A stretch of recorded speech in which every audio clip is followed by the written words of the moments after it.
कल्पना कीजिए, आप एक सुबह उठते हैं और आपको पता चलता है कि आपकी सरकार ने एक नन्ही सी मासूम चिड़िया को देश का सबसे बड़ा दुश्मन घोषित कर दिया है।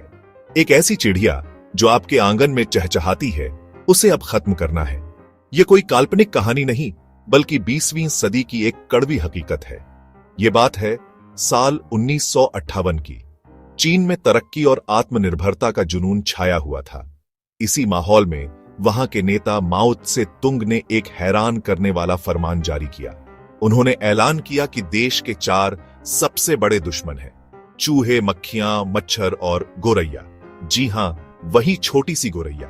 आरोप था कि यह चिड़िया किसानों का अनाज खाकर देश की खाद्य सुरक्षा के लिए खतरा बन गई है। इसलिए इस दुश्मन का सफाया करने के लिए पूरे देश में एक युद्ध छेड़ दिया गया।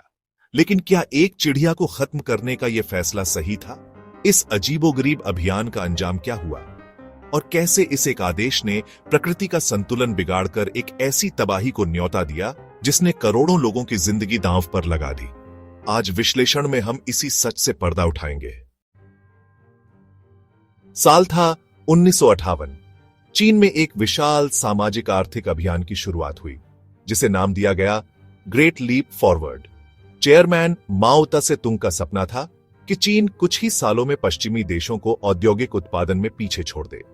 इस लक्ष्य को पाने के लिए कृषि को भी बढ़ावा देना जरूरी था। इसी दौरान 4 कीटों का सफाया नाम का एक और अभियान छेड़ा गया। इसमें मच्छर, मक्खी, चूहे और गौरैया को निशाना बनाया गया। उस समय के कुछ वैज्ञानिकों का तर्क था कि एक गौरैया हर साल लगभग 4.5 किलो अनाज खा जाती है। यह आंकड़ा सुनकर गौरैया को किसानों और देश की तरक्की का दुश्मन मान लिया गया। इसके तुरंत बाद सरकार ने गौरैया को आधिकारिक तौर पर एक कीट यानी पेस्ट घोषित कर दिया। यह सिर्फ एक घोषणा नहीं थी, बल्कि एक राष्ट्रीय युद्ध का ऐलान था। पूरे देश में प्रोपेगेंडा फैलाया गया। रेडियो और पोस्टरों के जरिए लोगों को बताया गया कि गौरैया को मारना एक देशभक्ति का काम है और हर नागरिक का कर्तव्य है कि वह इस अभियान में अपना योगदान दे। आदेश साफ था, चीन की धरती से गौरैया का नामोनिशान मिटा देना है। इस आदेश के बाद जो हुआ वो अभूतपूर्व था। पूरा देश गौरैया के खिलाफ एकजुट हो गया। सबसे कारगर तरीका था उन्हें थकाकर मारना। लोग अपने घरों से बर्तन और ढोल नगाड़े लेकर निकल पड़ते और घंटों तक लगातार शोर मचाते। इस शोर से घबराकर गौरैया उड़ती रहती, उन्हें कहीं बैठने की जगह नहीं मिलती और आखिरकार वे थककर आसमान से गिर जाती। इसके अलावा लोग उनके घोंसलों को नष्ट कर देते, अंडों को फोड़ देते और गुलेल से उनका शिकार करते।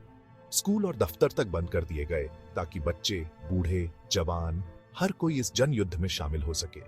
इस राष्ट्रव्यापी अभियान का परिणाम बहुत जल्दी सामने आया। कुछ ही महीनों के भीतर करोड़ों गौरैया मार दी गई।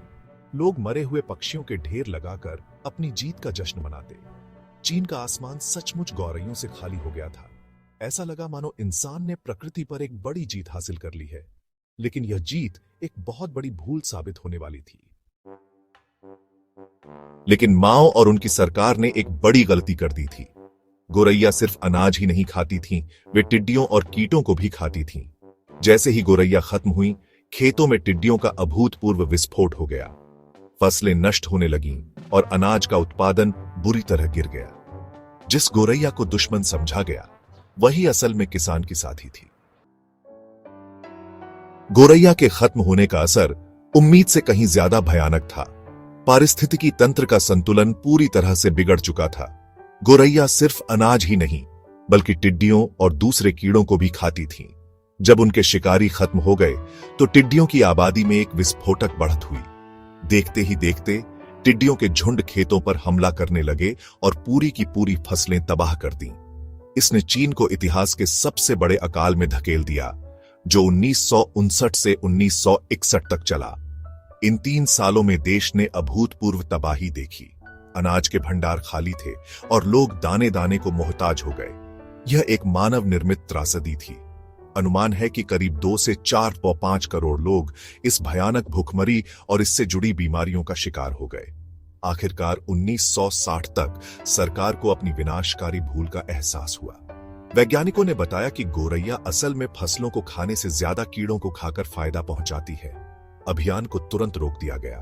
विडंबना देखिए, पारिस्थितिकी संतुलन को फिर से बनाने के लिए सरकार को सोवियत संघ से गोरैया आयात करनी पड़ी। यह एक कड़वा सबक था। एक ऐसा अभियान जो देश को आगे ले जाने के लिए शुरू किया गया था, उसने करोड़ों लोगों को मौत के मुंह में धकेल दिया। यह घटना आज भी हमें चेतावनी देती है कि प्रकृति के जटिल जाल के साथ खिलवाड़ करने के परिणाम कितने अप्रत्याशित और विनाशकारी हो सकते हैं। तो दोस्तों, आपने देखा कि कैसे एक छोटी सी चिड़िया चीन की किस्मत बदल गई। गोरैया को खत्म करने का फरमान आज इतिहास में 4 पेस्ट कैंपेन के नाम से कुख्यात है, और यह हमें यह सबक देता है कि जब इंसान प्रकृति से खिलवाड़ करता है तो उसकी कीमत पूरी मानवता को चुकानी पड़ती है। मैं हूं नुजल चौहान और आप देख रहे थे विश्लेषण। फिर मिलेंगे एक नए सच के साथ।